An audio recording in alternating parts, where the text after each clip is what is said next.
How do you view yourself? Because how you view yourself, that self-righteousness, will affect your love for God. If you're commanded to love God with all your heart, and you have a wrong view of yourself, then that will affect how you love God.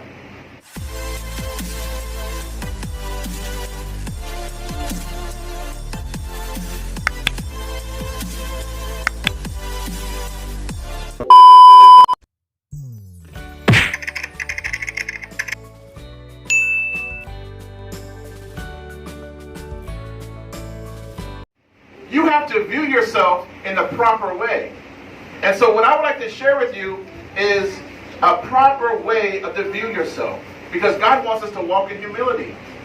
Nebuchadnezzar in the Old Testament, I don't know if you remember him, but in Shadrach, Meshach, and Abednego was Israelites, and they were in Babylon, and they were thrusted in the fiery furnace. They were worshiping God, and Nebuchadnezzar did not like the fact that they were worshiping another God other than him as the king. He wanted them to worship him. So he commanded them to go into the fiery furnace, right? And he puts them in the fiery furnace, and then he looks in there, and they're not being consumed. They're not dying. You know, when you put something in the fire, it should consume. It should burn up, right? But he looked in there, and there was another person in there. And some think that's the Son of Man. So as a result of that, he puts them in a furnace, and as a result of that, he sees that they're not dying. He begins to trust in their God.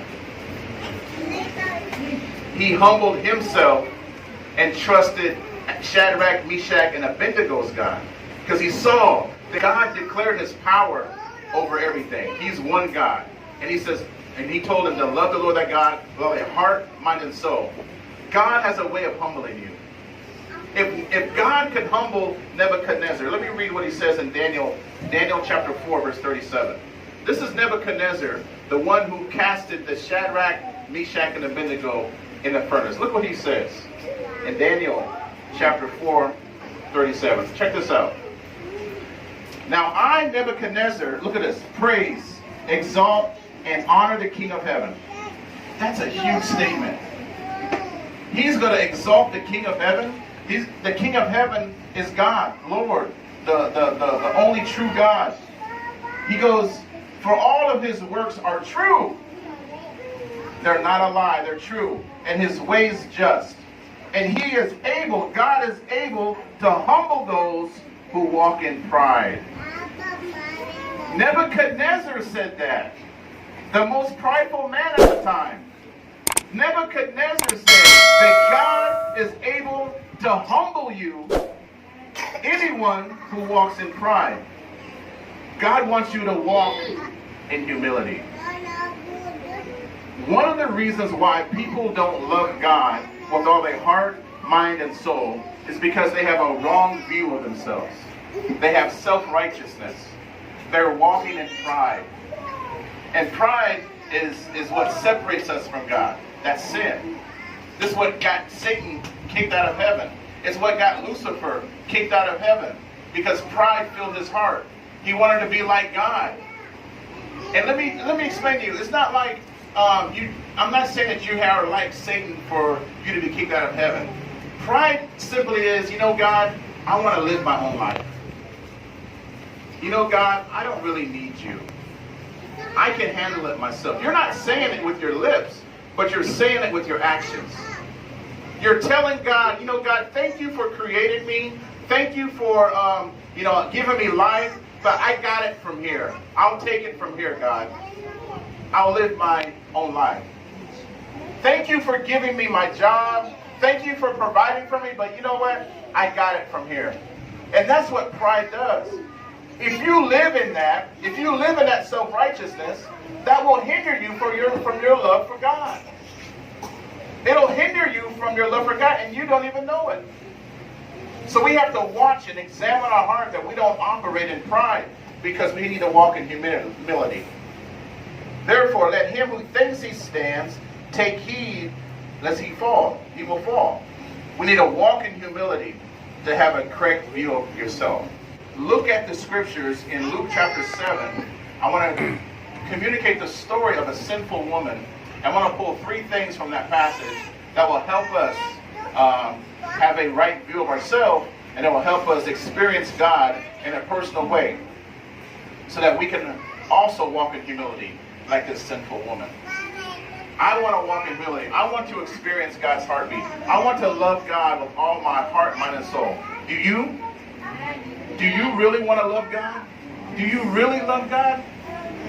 And so if you do, we need to look at the story here, look at the sinful woman, and see 3 principles that she has, so we can incorporate that in our life, so we truly and authentically can live for God and love God with all our heart, mind, and soul. Okay? Luke chapter 7, verse 36. I'm going to read all the way to verse 50, so bear with me. Then one of the Pharisees asked him to eat with him, and he went to the Pharisee's house and sat down to eat. And behold, a woman in the city who was a sinner. It doesn't say what kind of sin she was in. It doesn't say what she was doing. It just said the woman was a sinner. Okay? So the woman was a sinner. When she knew that Jesus sat at the table in the Pharisee's house, she brought an alabaster flask of fragrant oil and stood at his feet behind him weeping. And she began to wash his feet with her tears and wiped them with the hair of her head. And she kissed his feet and anointed them with the fragrant oil. Now, the Pharisees was looking. Verse 39. Now when the Pharisees who had invited him saw this, he spoke to himself, saying, this man, if he were a prophet, would know who and what manner of woman this is who is touching him, for she is a sinner. And Jesus answered and said to him, Simon, I have something to say to you. So he said, Teacher, say it. There was a certain creditor who had 2 debtors. One owed 500 denarii and the other 50. So that's a pretty significant amount of money, right? 500 compared to 50. This person owed 500 denarii as opposed to 50 denarii. So what is that? It could be, let's say 130,000 pesos compared to 50 pesos, right? If you owed somebody 50 pesos or you owed somebody 150,000 pesos, that's a big difference, right? Okay, so look at verse 42. And when they had nothing with them which to repay, he freely forgave them both.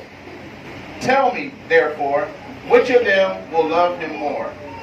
And out of these 2, which of these 2 will love me more? The 500,000. Why would she love me more? Because that's a lot of money that she was being forgiven. Okay? Check this out. Now look at 43.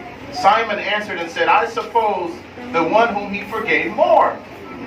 And he asked to him, you have rightly judged. You have said the right thing. Yes, you're right. Verse 44. Then he turned to the woman and said to Simon, do you see this woman? I entered your house and you gave me no water for my feet. But she has washed my feet with her tears and wiped them with her hair of her head. You gave me no kiss, but this woman has not ceased to kiss my feet since the times I came in. You did not anoint my head with oil, but this woman has anointed my feet with fragrant oil. Therefore I say to you, here it is. Therefore I say to you, her sins, which are many, that 500,000 pesos, are forgiven. For she loved much. She loved much, but to whom little is forgiven, the same loves little. And tells her to go, her sins will be forgiven. So what's happening here? The woman had a proper view of herself. She understood the severity and the importance of what it means when sin separates us from God. She was a sinner, and she knew she was a sinner. But she also understood and she felt the forgiveness of God. And she loved God with all her heart, with all her mind, with all her soul. Because she understood the impact of the forgiveness of sin. She was not self-righteous. She was humble. There's a lot of us walking around this earth who are self-righteous, who think that we can do it on our own, who think that we can live our life on ourselves. We thank God for being born, but we leave it at there and we don't give Him any glory because you know what? We're going to do our own.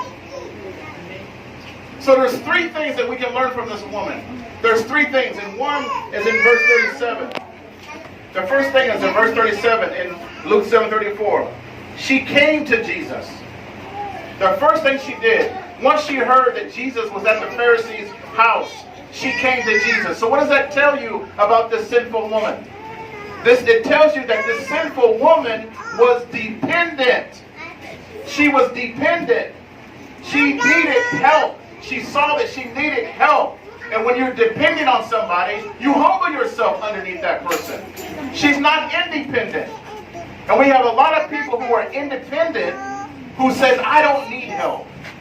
The first thing she says, she came to Jesus. And Jesus Himself said, come to me, all who are weary and heavy laden, and I'll give you rest.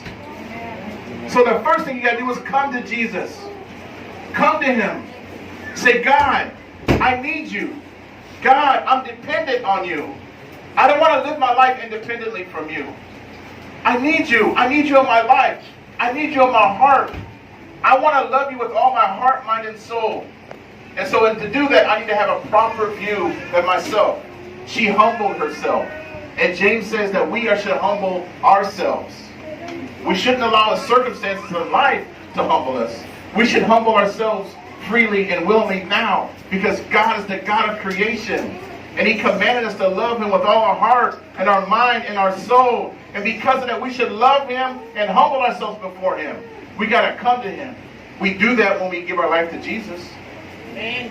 We do that when we give our life to Jesus. We receive Him in our heart. But we can't stop there. Once we give our life to Jesus, we got to continue to come to Him. We got to continue to pray to Him. We got to continue to depend on Him.